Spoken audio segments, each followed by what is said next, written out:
phyllo is super for delicious yet very low effort pies and strudels, and I use it today for light and crispy mini triangles, which are great as appetizers, part of a buffet table, finger food, great with drinks, any time of a day, etc. I'm aiming here for very small triangles, only a couple mouthfuls each.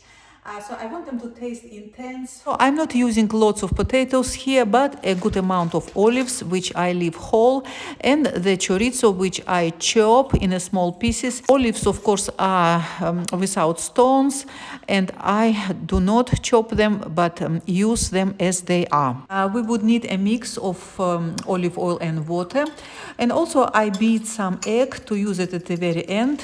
Here is a good tip for you. I attach the corners of a baking paper with a bit of egg to the tray, so it sits straight on a tray without rolling. So roughly mash the potatoes, and I add to it some dry parsley, black pepper, and a good amount of olive oil for the filling to be juicy, so do not skip this step.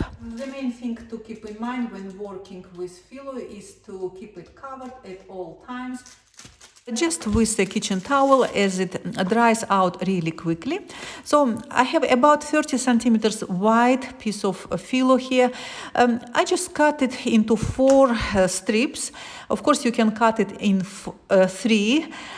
Get a bigger triangles, less work for you. I think the small ones are great though for that special occasion I'm aiming at.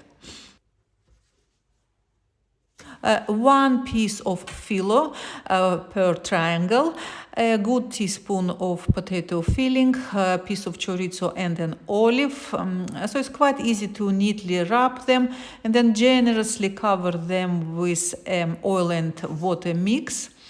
And I have here 200 grams pack of phyllo, and if you space your triangles really close to each other, which is all right, they're not gonna expand when baking, the standard oven tray should just about to fit them all.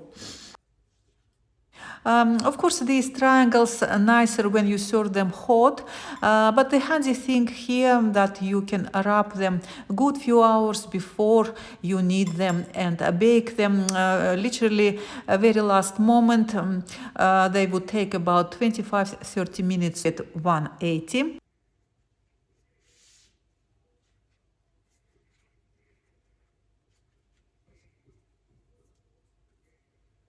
And I ran out of potatoes here towards the very end. I quickly mashed some feta, added some chopped dry apricots, which actually one of my favorite fillings. Filled those last 4 triangles with this mix. And some egg wash just before the oven.